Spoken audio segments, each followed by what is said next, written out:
Bismillahirrahmanirrahim. Alhamdulillahirabbil alamin wassalatu wassalam ala asyrafil anbiya'i wal mursalin wa ala alihi wa sahbihi ajma'in. Subhanaka la ilma lana illa ma 'allamtana innaka antal alimul hakim. Rabbi shrah li sadri wa yassir li amri wahlul 'uqdatam min lisani yafqahu qawli. Amma ba'd. Alhamdulillah ala ni'matil Islam, alhamdulillah ala ni'matil iman, wa kafa biha min ni'mah. Alhamdulillah, segala puji bagi Allah Subhanahu wa taala yang memberi kita nikmat Islam iman, memberi kita nikmat sehat sempat, memberi kita berbagai macam hal di dalam kehidupan kita, sehingga selalu dan selalu kita diberi kesempatan untuk mensyukuri nikmat-nikmat tersebut dengan menggunakan lisan kita, mata kita, telinga kita, seluruh anggota tubuh kita, guna mengekspresikan rasa syukur kita atas segala nikmat yang Allah Ta'ala berikan kepada kita. Di dalam salah satu ayat Allah Ta'ala mengatakan, wa ma bikum min ni'matin faminallah. Sungguh tidak ada satupun nikmat kalian yang manapun kecuali itu semuanya datangnya dari Allah Subhanahu wa taala. Para ulama mengatakan min ayyi nikmah, dari setiap detail kenikmatan, setiap hal yang ada di dalam kehidupan kita serta hadir di dalam kehidupan kita, yang sudah ada maupun tambahan-tambahannya, semuanya adalah kenikmatan-kenikmatan yang perlu kita syukuri, sesuatu yang perlu kita ekspresikan dengan lisan kita. Dan yang paling nampak di dalam kehidupan Nabi Muhammad SAW, beliau ini adalah seseorang yang paling ahli syukur dan paling pintar di dalam menampakkan syukurnya.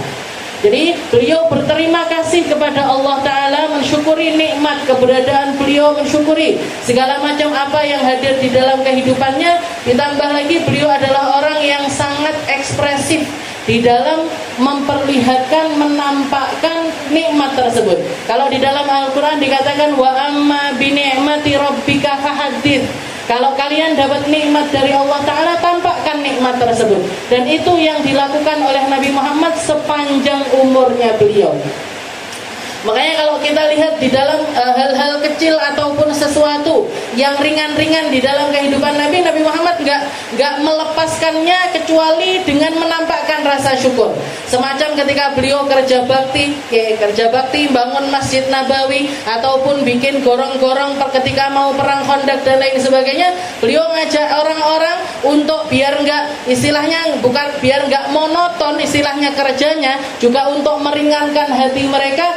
Rasulullah SAW mengajarkan mereka mengangkat beban ataupun juga mengangkat batu bata dan lain sebagainya dengan mengatakan Allahumma la aisha illa aishal akhirah farhamil ansar wal muhajirah. Ya Allah, tidak ada kehidupan yang abadi kecuali kehidupan yang di sana.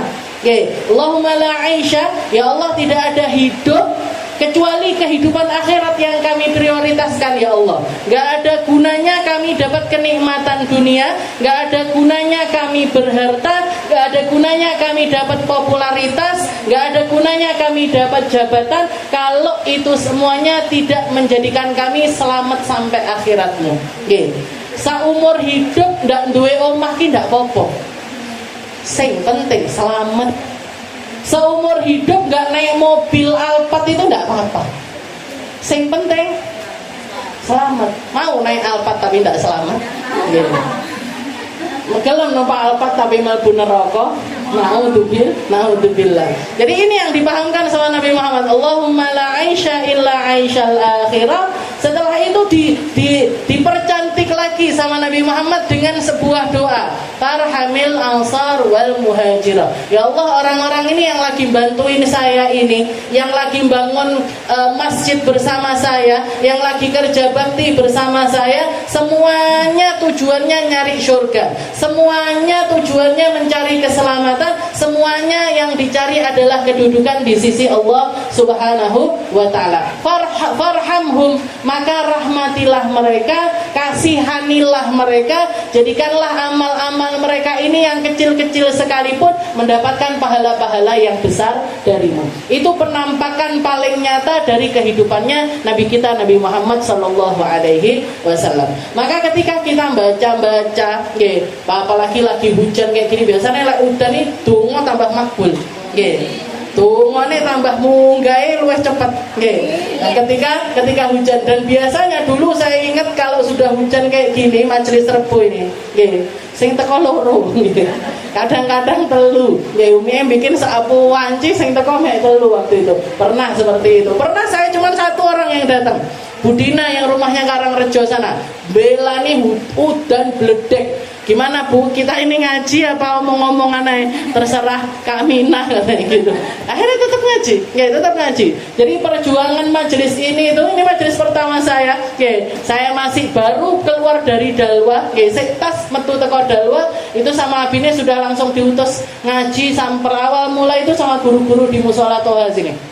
Di Musola Toha situ. Belum nikah, sekitar tahun 2012. Oke, jadi sekitar tahun 2012 atau 2013 saya lupa. Tapi walhasil jadi berhenti Ramadan tahun itu juga sudah buka majelis Rebo ini. Oke, jadi tuwek dewe. Kalau bisa patokannya kajian saya di mana-mana itu, ini majelis yang paling lama. Tapi ya seperti itu Mbak Bati nih. Makanya ketika saya dengar ada orang yang datang ke majelis saya, teman-teman yang di mana-mana itu, majelis saya yang datang cuma 3 orang, cuma 10 orang. 10 orangnya akeh loh. 10 orang itu banyak, 12 orang itu banyak, 7 orang itu banyak. Banyak karena apa? Kadang-kadang saya pernah ngaji mek dhewe tahu, nggih. Jadi istilahnya mensyukuri sesuatu itu kalau kita ngelihatnya itu lewat kalau perbandingannya itu yang di atas kita selalu nggak bisa bersyukur. Tapi kalau perbandingannya ke yang di bawah kita akan selalu menemukan cara untuk mensyukuri nikmatnya Allah Subhanahu wa taala. Karena nikmatnya Allah taala itu kalau kita dibilang gitu nggih, awake dhewe iki kungkum nikmat. Alam taro katanya Allah taala, wahai manusia, apa istilahnya maknanya ayatnya, Allah taala itu sakhara lakum ma fis samawati wal ard. Allah taala itu menundukkan yang di langit, menundukkan yang di bumi. Menundukkan yang di langit, menundukkan yang di bumi. Wa asbagha alaikum ni'amahu dhahirahu wa batinah. Dan kalian itu kalau ngomongin tentang nikmat dari Allah taala, kalian itu dikucuri. Bukan cuma dikucuri itu asbag itu nggih. Kayak kain kalau mau dicelup warna, itu kan kalau mau warnanya merata harus dicelup semuanya. Kalian itu hai manusia, tak celup nikmatku dohirmu batinmu. Kok sudah seperti itu dapat kenikmatan dari Allah taala, kok seaneh ae sing brengkel. Wa minhum man yujadilullah bighairi ilmin wala huda. Dikatakan sebagian di antara manusia sudah dapat kenikmatan segala macam dari Allah taala yang semacam itu, ngerasulullah, menyalahkan Allah taala, masih menganggap Allah taala enggak adil dan lain sebagainya. Kalian semuanya ini loh kungkum nikmatnya Allah taala. Masa enggak kelihatan? Nikmat dari ujung kepala kita sampai ujung kaki. Enggak usah gitu. Yang di kepala tok kita kalau mau ngitung nggak bisa dihitung. Yang di tangan aja kalau kita mau ngitung nggak bisa ngitung kita. Nikmatnya tangan, nikmatnya jari tangan, nikmatnya sendi tangan, nikmatnya tangan pasti loh. Nikmat punya tangan pasti ini tak loh, nikmat gitu. Jajan jenengan lahir drijine tambah siji, jempolnya loro-loro ngono. Atau kelingkingnya 2-2. Jadi orang-orang kalau ngitung gini 10 awake dhewe rolas, wes bingung ngetok pisan. Kalau mau dipotong itu biayanya juga besar, operasi dan lain sebagainya. Jadi bukan dikurangi, ditambahi itu loh kita juga bingung. Tapi berapa kita semuanya ini dikasih sama Allah taala pas kabeh. Moto yo ning panggone, irung yo ning panggone, jajal miring titik. Ndak di sini tapi miring rene titik. Apa munggah rada rene titik. Apa nggak bisa Allah taala bikin kita kayak gitu? Bisa, Bu. Mau bikin kita model ngene, meleter rene, meleter rono, iso. Tapi Allah taala memilih untuk menyempurnakan kita semuanya, bikin kita semuanya ini sempurna dengan wajah yang berbeda-beda. Kabeh beda, tapi semuanya totol, motone loro, kupinge loro, irunge siji, mulutnya semuanya dapat porsi yang sama dari Allah Subhanahu wa taala. Maka benar ketika Allah Ta'ala mengatakan wa amma fa bi ayyi ala'i rabbikuma tukadziban. Gimana bisa kalian ini mendustakan keberadaannya Allah Ta'ala, mendustakan nikmatnya Allah Ta'ala, mendustakan setiap hal yang datang kepada kalian. Kita lanjutkan pembahasan kita di dalam kitab Wasailul Wusul ila Syamailir Rasul ila an qala al-muallif rahimahullahu ta'ala wa nafa'ana bi ulumi fid dharain amin. Thumma qala rawa Abu Nu'aim fil Hilyah an Ibni Umar marfu'an inna min karamatil mu'min 'ala Allah 'azza wa jalla naqa'a thawbih wa ridahu bil yasir. Kalau minggu-minggu yang lalu kita bahas tentang pakaiannya Nabi dan juga kriteria pakai baju. Jadi tujuan kita biar ketika kita pakai baju ini dapat selamat sampai akhirat, tidak dapat murkanya Allah Ta'ala, nggak bikin kita terhina di akhirat nanti. Karena dikatakan orang yang pakai baju libasul khuyala, pakaian pakai baju dengan niat berbangga-bangga di depan orang lain, Allah Ta'ala akan memakaikannya pakaian kehinaan nanti di akhirat. Jadi pakai baju itu kalau niatnya nggak benar, tujuannya nggak benar, yang ingin dilakukan ini sesuatu yang nggak benar, yang dapat adalah murkanya Allah. Kalau tujuannya lillahi ta'ala, saya pakai baju bagus, niatnya syiar, saya pakai baju bagus biar ngangkat derajatnya orang iman, silahnya mosok sing gawe klambi apik-apik wong kafir tok, mosok sing duwe omah apik wong kafir tok, mosok. Jadi untuk menunjuk karamatul mukmin, untuk menunjukkan kemuliaannya orang iman, maka di situ niatnya adalah niat-niat yang benar. Biasanya Nabi Muhammad pakai pakaian terbaik, pakai atribut sesuatu yang mahal-mahal ini beliau pakai kalau beliau ada di medan peperangan. Karena di situ beliau dituntut untuk tampil. Bahkan kesatria-kesatria semacam Sayyidina Hamzah dan lain sebagainya, selain pakai baju besi yang paling bagus, mereka pakai bulu istilahnya bulu merak di atas topi besinya mereka dinaikkan ke atas ini untuk menunjukkan kalau apa. Jadi seakan-akan mereka menunjukkan ini loh aku Hamzah. Siapa yang berani nantang saya, siapa yang berani maju untuk duel bersama diriku. Jadi semacam Sayyidina Ali, Sayyidina Hamzah dan juga kesatria-kesatrianya Nabi yang lainnya, mereka dipakein sama Nabi itu pakaian-pakaian yang mahal, baju-baju yang indah, kendaraannya yang mahal-mahal untuk menunjukkan istilahnya kehormatannya orang Islam. Kehormatannya orang. Jadi kalau niatnya di tempatnya dan niatnya itu benar, silahkan. Jadi nggak kelambi api kalau niatnya benar, niatnya benar, tempatnya juga benar, tempatnya juga. Emang ada tempatnya nggak benar? Ada.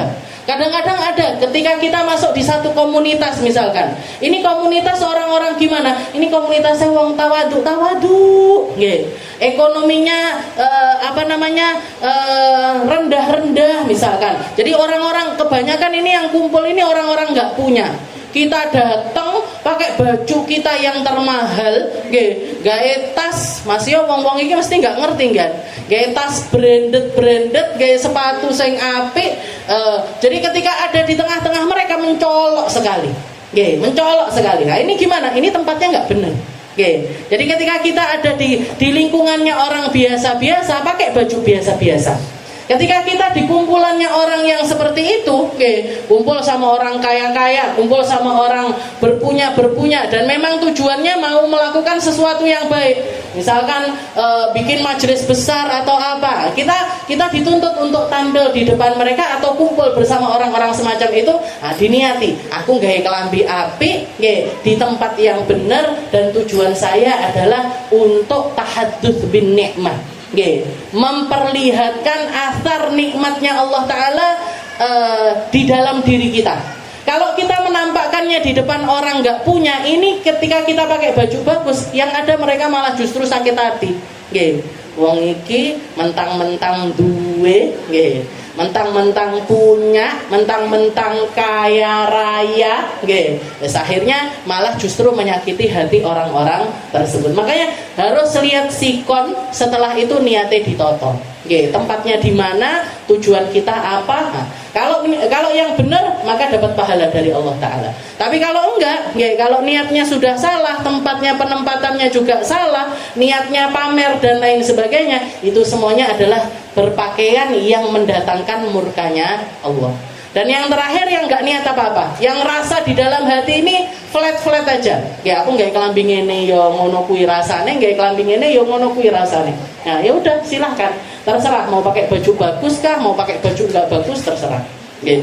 Dan pertandanya katanya para ulama, tandanya kita ini masih perlu noto niat apa enggak, nata niat ketika berpakaian atau pakai kendaraan dan lain sebagainya atau tidak, kita lihat sama rasa diri kita. Ketika kita pakai baju begini, pakai baju bagus sama pakai baju nggak bagus, itu ngefek nggak di dalam diri kita? Kalau sampai ada rasa, loh, mosok aku seorang aku gawe klambi koyok ngene. Ada rasa seperti itu, maka berarti itu butuh ditahdib, butuh diperjuangkan lagi, dibenerin lagi, dilurusin lagi. Dan cara paling efektifnya gimana? Cara paling efektifnya lepaskan baju bagus tersebut, pakai baju yang biasa. Lepaskan kendaraan bagus tersebut, pakai kendaraan yang biasa. Jadi kan kadang juga ada orang-orang, masa seorang aku naik motor kelotok. Ada rasa seperti itu, berarti apa? Justru malah pakai yang seperti itu. Jadi jangan malah justru dituruti. Pokoknya aku mosok aku toh apik dhewe motore, gede dhewe motore. Nah, ini berarti masih ada rasa yang nggak benar. Di situ berarti kita masih butuh untuk membenahi rasa, membenahi niat. Benerin rasa, benerin niat. Dan dikatakan di sini, wa fil hilyah, dikatakan di dalam kitab Hilyah an Ibnu Umar dari Sayyidina Abdullah bin Umar, inna min karamatil mu'min 'ala Allah azza wa jal, salah satu perkataan yang pernah dikatakan oleh Nabi, keramatnya seorang iman atau kemuliaannya orang yang beriman. Kalau kita ngomongin tentang pakaian, Allah azza wa jal, di hadapan Allah Ta'ala, naqa thawbi wa ridahu bil yasir, adalah ketika hamba tersebut pakai baju yang bersih, pakai baju patokannya bersih, bukan mewah, bukan indah, bukan mahal, tapi bersih, waridahu bil yasir, dan keadaan hati di mana dia itu ridho dengan keadaan yang sulit. Orang itu kan kadang keadaannya gampang, keadaannya sulit. Kadang ekonomi itu longgar, kadang seret, kadang sehat, kadang sakit. Jadi kalau kita mau tahu kemuliaannya orang iman itu letaknya di mana? Letaknya adalah ketika dia memposisikan yang nampak dari dirinya ini pakaian-pakaian yang bersih. Risih kalau nggak pakai baju yang kotor. Gawe klambi seminggu ora ganti, fine aja, padahal keleke wis kecut banget. Sing yang sebelahnya sudah dia lewat, berarti apa? Ini orang nggak punya kemuliaan di depan Allah Ta'ala. Kenapa? Karena bahkan tentang pakaiannya aja dia nggak bisa bersihin. Yang nampak dari kita itu Allah Ta'ala nggak istilahnya baju ini kan urusan gampang. Kita mau beli baju dari harga paling murah sampai paling mahal itu ada. Jenengan mau beli gamis misalkan, mau beli gamis, saya pengen mantes, saya sekarang sering datang majelis misalkan seperti itu. Saya pengen mantes-manteskan baju, pengen beli gamis, itu harga 150.000, 120.000 kan sudah ada. Kalaupun jenengan harus nabung, ini insya Allah nabungnya itu nggak lama, bisa beli baju seperti itu. Untuk manteskan diri masuk di dalam satu komunitas. Nah, urusan baju ini urusan yang sangat gampang sekali kok. Dan kalau misalkan kita sudah punya baju, minimal itu perawatannya atau tanda syukur kita dengan dikasih nikmat baju ini apa? Kita pertahankan kebersihannya, ndak digawe kecuali resik. Jangan digawe digantung sampai sesasi. Keluar jamur itu di gantungan sampean, baunya kemana-mana, gitu masih dipakai. Nah ini nggak ada kemuliaannya sama sekali di hadapan Allah Ta'ala. Jadi minimal tahadduts nikmatnya kita itu pakai baju bersih, pakai mukena bersih, pakai jilbab bersih, pakai daleman bersih. Ojo sampai ganti ngarepe tok, jerunya ndak ganti. Jangan sampai kita ganti luarnya aja, dalamnya nggak ganti. Jadi mulai dari yang kita pakai ini semuanya yang bersih-bersih, mukena dilihat kok sudah seminggu misalkan, dipatok sekalian, seminggu pisan ganti, porong minggu pisan ganti, kasurnya kita, spraynya kita ini dibersihin. Dibersihin paling tidak itu ndak sampai ke tingkat kotor. Setelah itu apa? Kalau keadaan hatinya mereka gimana? Ridhohu bil yasir. Ridho ketika dalam keadaan sulit. Ridho ketika dia itu dikasih sedikit sama Allah Ta'ala. Dikasih harta sedikit, ridho. Dikasih porsi sedikit, ridho. Termasuk porsi yang sedikit ini ketika jenengan majelis misalkan empet-empetan, baru ngono lingguhe kudu cilik banget. Nah ini ketika kita duduk di situ nggak ngeresul, bismillah diniati, sabar, paling mek sak jam, paling mek 45 menit, nggak lama, geringgingan yo kok bar wong-wong alih di selonjornya kan yo kena ae. Nah ini termasuk ini. Jadi keadaan hati di mana seseorang itu ridho dengan sesuatu yang sedikit yang dia dapatkan. Sedikit yang dia dapatkan. Walahu min hadithi Jabir anna Nabi sallallahu alaihi wasallam ra'a rajulan wasihatan thiyabuhu faqal ama wajada hadha syai'an yunaqi bihi thiyabah. Dikatakan dari hadisnya Sayyidina Jabir, Rasulullah sallallahu alaihi wasallam pernah ketemu seorang laki-laki pakai baju kotor. Pakai baju itu kotor sekali. Faqala, maka Nabi Muhammad mengatakan, ama wajada hadza syai'an yunaqi bihi thiyabah. Kamu ini apa enggak punya deterjen, istilah kalau orang sekarang.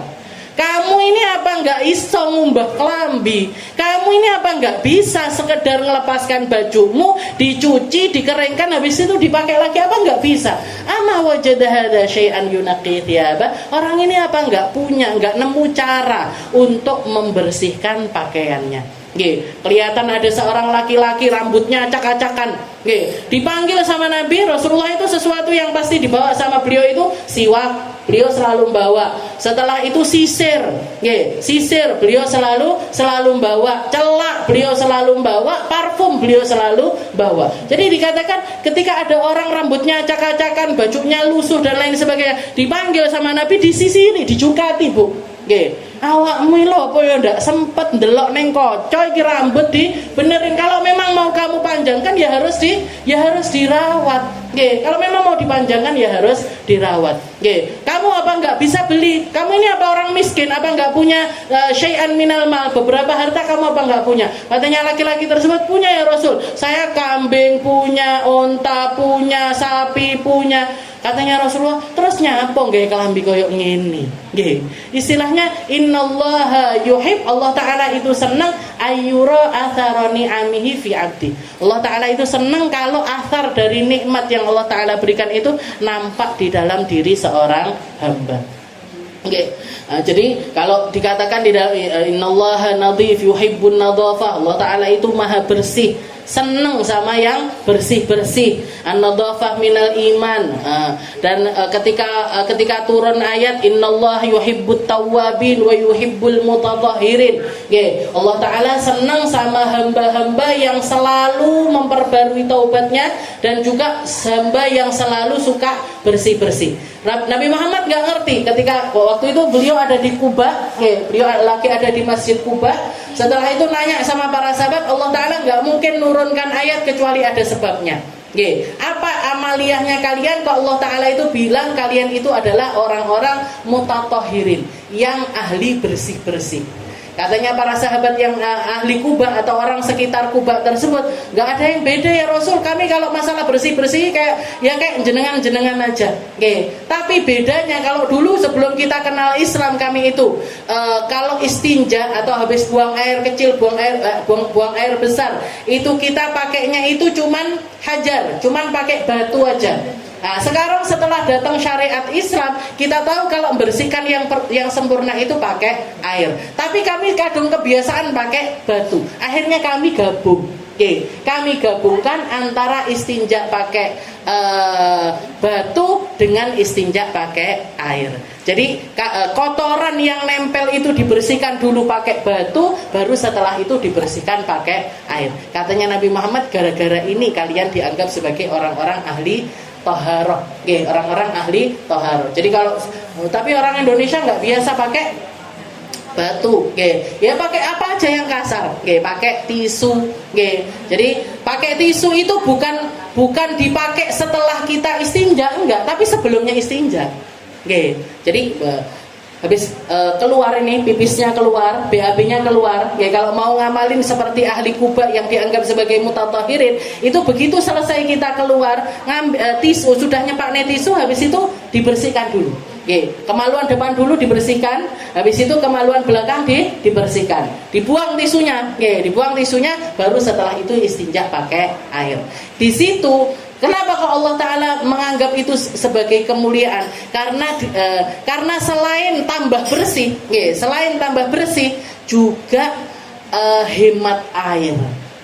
Jadi kita itu nggak perlu bersihin itu pakai air nemen-nemen, karena sudah dibersihkan dulu pakai tisu. Pakai tisu toilet, pakai tisu apa aja sebenarnya, boleh kertas, boleh. Yang penting nggak gaya roti, nggak gaya tulang. Roti nggak oleh, makanan, nggak boleh. Sopo ya anu sada sing arep istinja. Tapi kalau itu di fikih dibahas, istinja pakai roti, dan yang diharamkan itu istinja pakai sesuatu yang mulia atau sesuatu yang bergabung dengan sesuatu yang mulia. Kertas misalkan, kalau kertas kosong boleh dipakai istinja, tapi kertas kalau ada tulisan Arab atau tulisan-tulisan kemuliaan nggak boleh dipakai untuk istinja. Ama wajada hadza syai'an yunaqi bihi thiyabah wa qala wa kanat siratu sallallahu alaihi wasallam fi malbasihi atam wa anfa' lil badan wa akhaf 'alaih. Dan kalau kita lihat sepanjang sirahnya Nabi, sepanjang sejarah hidupnya Nabi Muhammad itu kalau urusan pakaian, beliau menyempurnakannya dan mengambil sesuai dengan porsi kemanfaatannya. Jadi yang dicari sama Nabi kalau urusan baju, kalau urusan yang beliau tempelin di badannya beliau, bukan yang paling bagus, bukan yang paling mahal, tapi yang paling nyaman dan juga yang paling bermanfaat. Sesuai dengan porsi dirinya di dalam kemanfaatan tersebut. Jadi beliau kalau pakai pakaian biasanya nanti bagiannya. Jadi ininya ngepres sampai sini. Jadi kummahu, ini bagian sini, pakaian bagian lengan ini, bagian tangan itu beliau nggak suka yang besar-besar. Dipres nih sampai sini, dan biasanya ilar rusuh, sampai ke sini. Jadi sampai sini, kadang-kadang sampai sini. Kalaupun beliau pengen memanjangkan, beliau manjanginnya cuma sampai sini. Nggak tahu ombroh-ombroh sampai saat mana, nggak tahu. Pakai lah. Kalau perempuan kan macam-macam model. Sing berkibar-kibar ngene, sing berkibar-kibar ngono. Tapi kalau Rasulullah, padahal kalau jenengan istilahnya mau baju-baju yang dianggap bagus atau yang ditonjolkan itu keindahan, itu rata-rata biasanya nggak nyaman dipakai. Biasanya nggak nyaman dipakai. Kalaupun jenengan pakai, biasanya cuma sekelebetan aja. Mantenan dikai seragam, apa bludru, atau apa kebaya, itu sak jam gatel sawah bisa. Jadi makainya itu cuma sebentar gitu aja. Dan Rasulullah nggak suka pakai pakaian yang seperti itu.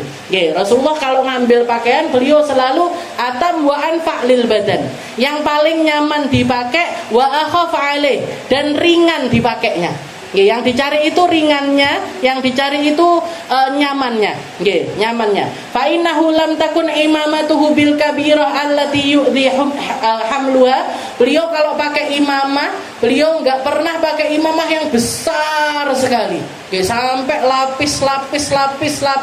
Seperti ada beberapa, kalau jenengan searching di internet, itu ada sebagian kelompok di Arab sana senengannya nggak imamah gede. Orang-orang India biasanya, orang-orang Pakistan, orang-orang, nah itu Nah itu Rasulullah nggak suka pakai imamah seperti itu. Oke, jadi fa innahu lam takun, dikatakan beliau nggak pernah pakai imamah itu besar, allati yu'dhi hamluha, yang bawanya aja udah sulit.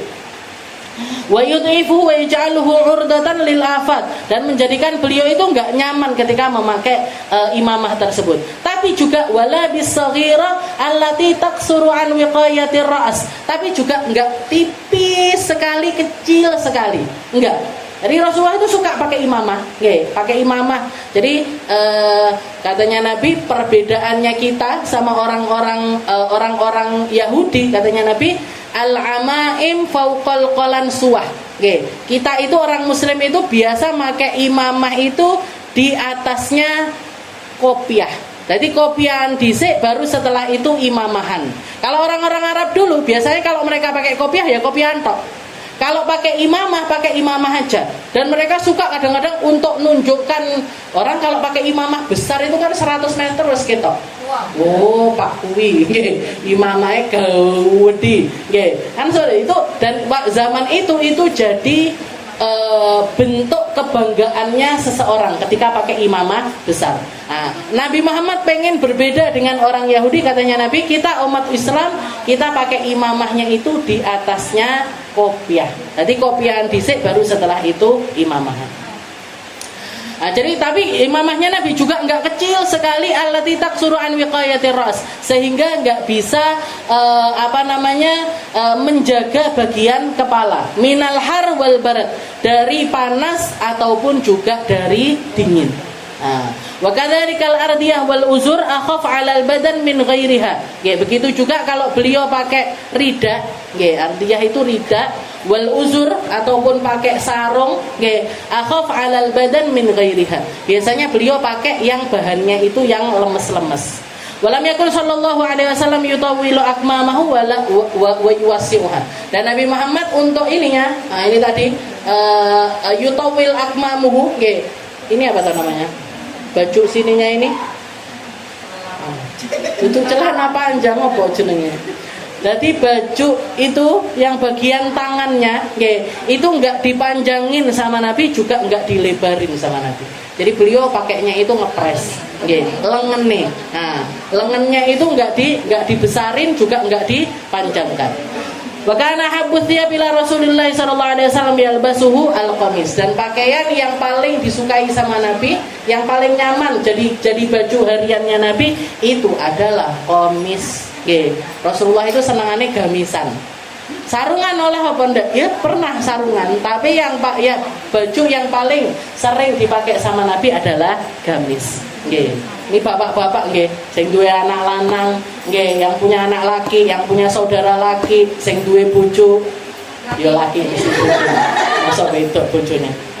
Nah, ini minimal itu kita nyontoh Nabi Muhammad ini. Di Indonesia nggak biasa gamisan dan lain sebagainya, ya nggak apa-apa, tapi minimal kenalkan anak-anak kita itu dengan pakaiannya Nabi.